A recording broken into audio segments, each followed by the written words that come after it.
In 2015, when Tim Cook told us that iPad Pro is a replacement for a notebook or a desktop for many, many people, I, like many other people, bought into that hype and have been on several generations of iPad Pros.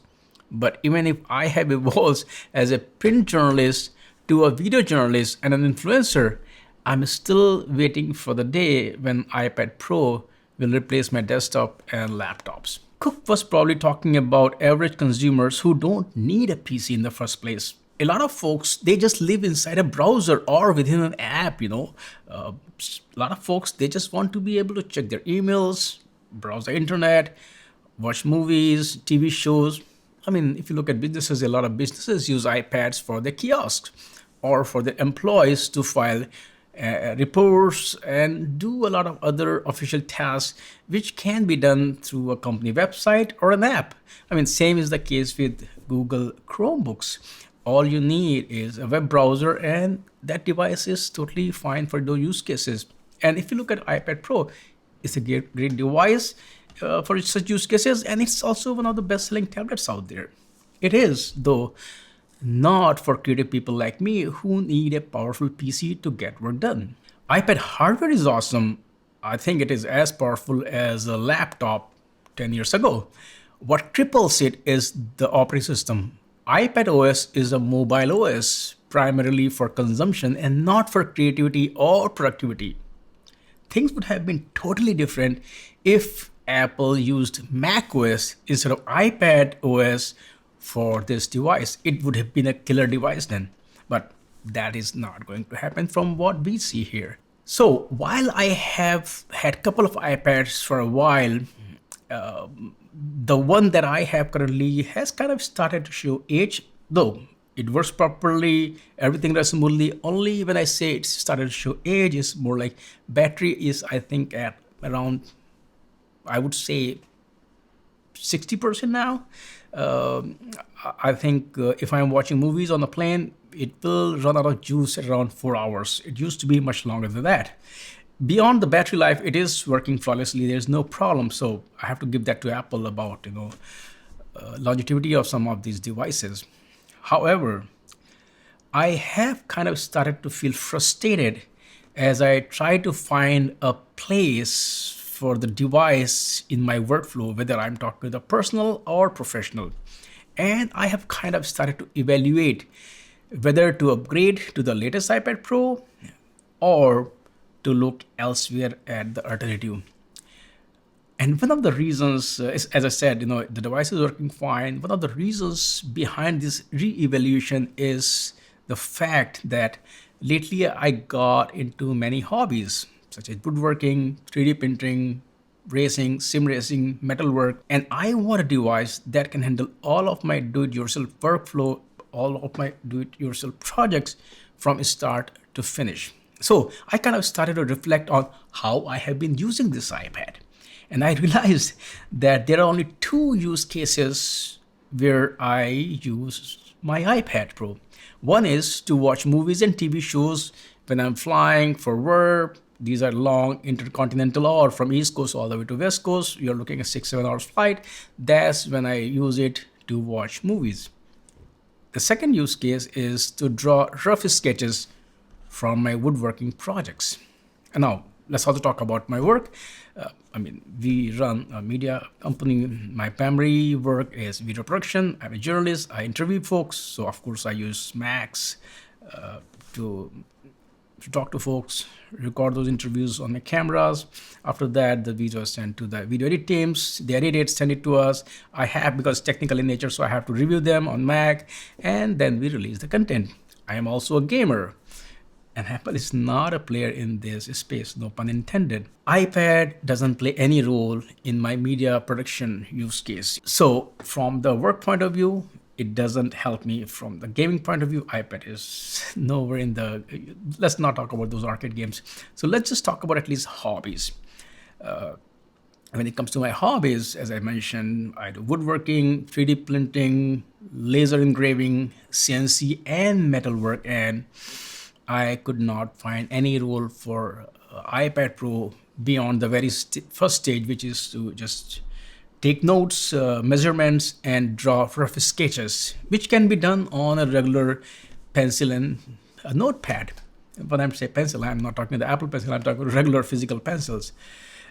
Even when I do all these measurements and rough sketches, I have to go on my Mac and use software like Fusion 360 to actually design whether it's furniture or any object that I'm trying to build. And then depending on the project, if it is the 3D printer, I have to send it to Bamboo Studio or make some modification. Once again, I have to use a desktop, which could be Mac or Windows. If I'm doing some CNC milling, I use either easel or VCarve. If I am doing any laser engraving, Xtool Creative Space, and of course, to make stickers and decals from a Mustang, I use Cricut.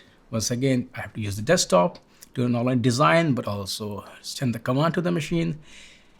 None of these workloads, none of these projects can be done on iPad Pro because it doesn't have, those applications. And then there are cases where that specific software is not even available on macOS, or let's say for 3D printing, once in a while there will be some issue with the file and I have to repair it, and macOS doesn't have those capabilities. So I have to actually go to my Windows gaming laptop to either run software like VCarve or repair any 3D objects.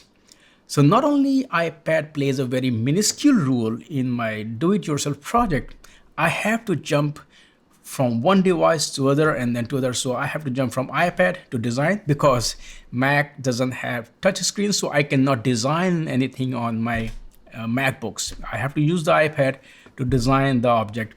Then I have to go to Mac, and if there's problem or if the software is not available on Mac, then I have to go on Windows. So what I am trying to think is, or what I am trying to figure out is that how to simplify that workflow. So I just have one device that I can use from the very first step of the stage to finishing the project, like from designing all the way to actually creating the project. And iPad Pro is not going to cut it. Macs are not going to cut it because they don't have touch screen. So while I will continue to use MacBooks for my video production work and other writing work, I am looking for an alternative device for my do-it-yourself projects. And when I looked around, there are a couple of devices, but I'll talk about other devices later. But one device that really caught my attention is Microsoft Surface Pro 11. Now, things get tricky when you talk about desktop. So instead of focusing on iPad or Surface Pro 11, I focused on my own use case. I looked at portability, usability, battery life, comfort, and of course, price. So when we look at Surface Pro 11, it is, of course, targeted at creative and productive people. I mean, Windows, Microsoft Word, those are productivity suite, and you have access to all the creative software also on Windows. When it comes to comfort or usability, Surface Pro 11 weighs around 1 kilogram, which is same as the weight of iPad Pro with keyboard and pencil. They both have high refresh rate, displays are beautiful, screens are bright, accurate, and sharp. Both have great speakers to enjoy music, games, and videos. Both have great keyboards for typing, though I prefer Microsoft's approach as the travel is better, the keys feel better, because I think Macs used to be great for typing, but ever since they moved to the butterfly keys, the travel sometimes discourages me to write. My fingers, I'm still used to those, good mechanical travel. Plus, if you look at the Magic Keyboard, it has some flaws. And the very good thing that Microsoft Flex keyboard case has is that it also has a slot for Microsoft Slim Pen, which means that I can put the pen in the slot and it will hold it. I will not lose the pen, and it will also charge it. With iPad Pro, 90% of the time, I'm always looking for my pencil. Sometimes I will lose the pencil in my workshop, sometimes in my backpacks, sometimes at home, and sometimes at the project site. I don't do anything for commercially, but when I say project site, I mean project site within my hobby space. It's a nightmare to find the pencil and the way it rolls and falls on the table. So I think I like Microsoft approach to the keyboard and the way pencil is stored much better than the iPad's approach or Apple's approach, and also price-wise, Microsoft keyboard and pen is cheaper than the combination of Apple Magic Keyboard and Pencil Pro. Also, while the look and feel of Apple Pencil is better, Microsoft can do some better because the back button, the clicky, it feels like plasticish. But when it comes to performance, first of all, they are identical, but Slim Pen has more tricks up its sleeve. You can use the back of the pen as an eraser, unlike on the Apple Pencil, you have to tap to change the tip to eraser, and then it has some shortcut buttons which you can also use to open some applications. The best thing about Microsoft Slim Pen is that it is backward and forward compatible, which means that I can use my Slim Pen with not only my Surface Pro but also my Z13, my Dell laptops. It will work across all those devices. The case with Apple is different. These pencils are not compatible between the generations and even between the devices. So the Pro will not work with the previous version. It doesn't even work with the iPad minis. So I have 3 Apple Pencils and they all work on their own generation of iPads. Another advantage that Surface Pro 11 has is upgradability. Though I bought a 1TB, 32GB version, Snapdragon 12 core, I can upgrade SSD myself. It comes with the M2 NVMe SSD, the smaller one. At the back of the device, they have a slot. It's a magnetic slot. You push the slot, it will expose the SSD. You just use a screwdriver, remove it, and put it there. I think at this point, I can only go up to 2TB, but I can upgrade the storage myself, which is not possible with iPad Pro. Now let's look at my workflow with Surface Pro 11. As I said earlier, with iPad's job start with taking notes, taking measurements, making rough sketch on either notes or on OneNote, and that's it. After that, I have to go to a PC or a Mac. With Surface Pro 11, of course, I can take the picture of where I want to build something. I can take measurements. I can take notes, I can make a rough sketch on OneNote, and then I fire up Fusion 360 and start designing my furniture or object. If it is 3D object, I can launch Bamboo Studio and send the print to my X1 printer. If any repair is needed, since it's Windows, it can easily repair those objects because macOS doesn't have those capabilities. Now, if I'm working on my CNC project, once again, I open easel or VCarve,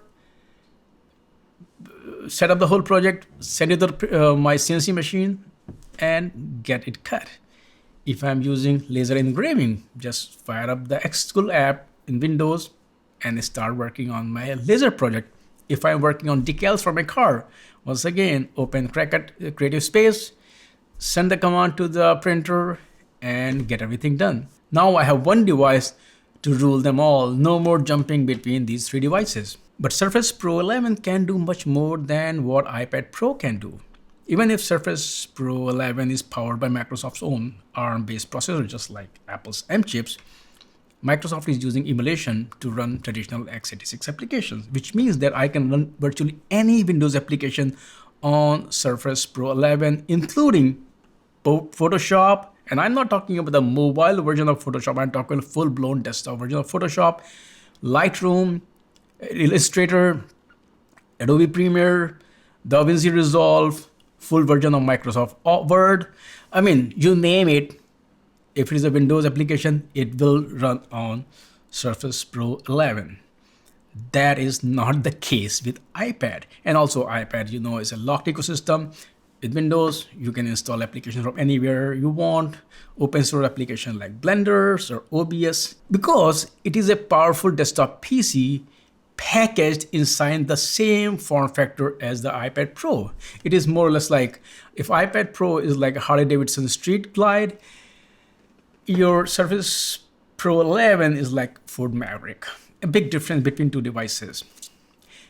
The funny and the most interesting thing is that I can even play some AAA games on Surface Pro 11, something you can't even dream of on iPad Pro. I mean, I don't want to insult gamers like me by talking about those arcade games which are available on your devices. No, I'm not talking that. I'm talking about, actual games. Now, of course, given the ARM processor, like limited power, not all demanding and modern AAA games can play on Surface Pro 11. I managed to run Witcher 3, Skyrim's Elder Scroll, and I managed to even install some other game, but they were not.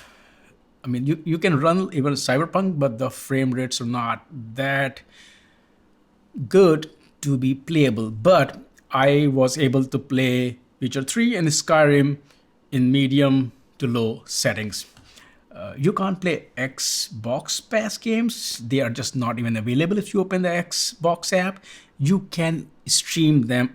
You can install EA, Ubisoft game, whatever you want, you can install it with Steam. I mean, as I said, most very, very demanding games will not play, but some of the basic games will play just fine on Surface Pro 11. You can't even think of playing those games on the iPad. The only weakness Surface Pro 11 or any other Windows tablet has against the iPad Pro is that not all streaming services allow offline viewing of content, which means I cannot download videos from Netflix to watch on intercontinental flight when you don't or you may not have internet connectivity, or sometimes even the internet is so slow that you cannot stream content. There are only one or two apps like Amazon Prime that allow for offline viewing. So if you are really looking at entertainment, your best bet is to purchase movies from Microsoft Store, and then they will be available for offline viewing. I hope that Microsoft works with all these streaming services so they can embed whatever DRM they want so that we are able to watch those movies. Now, let's talk about battery life. In my experience, I found that the battery life of Surface Pro 11 is comparable or in some cases better than iPad Pro despite its full desktop-like capabilities. Now, one of the biggest elephants in the room, pricing. I was lucky enough that when I was looking at these devices, I was going to Micro Center to buy the device, and they had a great discount on Surface Pro 11. And I got the device plus Flex keyboard, which has the slot for the slim pen and the pen for around $1,900 from Pocket, including taxes and everything else. Then I called Microsoft and got a 4-year of production plan, which brought the total cost of the device to around $2,200. Now, if you look at the iPad Pro, for same 1 terabyte of storage with the keyboard and pencil, it would cost me around $2,600 without production plan. Now, as I said, I was lucky that Micro Center had a discount. The regular price, if I just price it out from Microsoft website or Best Buy, I would be paying around $2,450 for Surface Pro with the keyboard and the pen. It is still around $200 cheaper than the iPad Pro. And yet, it packs more punches and you get a full-blown PC versus an overblown mobile phone. Now, I have been using Surface Pro for almost a week now, and I am totally blown away with this device. I mean, at this age and time, a laptop or a tablet is not something that will get me excited, but I'm really excited. Why? Because I have been using iPad Pro, a very limited device where I literally can't do anything. And suddenly I have the whole desktop at my disposal. I can fire up any application and it will just run. It's like little magic packed inside this device. Battery life is great, screen is great, price is great, weight is great. What else do you want, So finally, I have one device to take care of all my hobby projects from end to end. So if you are in the market looking at replacing your iPad Pro or looking at, a tablet in general, I would heavily recommend Surface Pro 11. Trust me, you won't regret it. As I said, there's only one exception, which is not being able to watch movies in offline mode. Beyond that, you can do much more on the Surface Pro 11 than you can do on iPad. So if you are in the market looking to replace your iPad Pro or looking for buying a new tablet, I will heavily recommend Surface Pro 11. Same price, same weight, better battery life, and you get a full-blown desktop experience versus a very limited, very restricted, very crippled mobile OS experience. Yes, a lot of people will say about the security. I have been using Windows for almost 6 years now.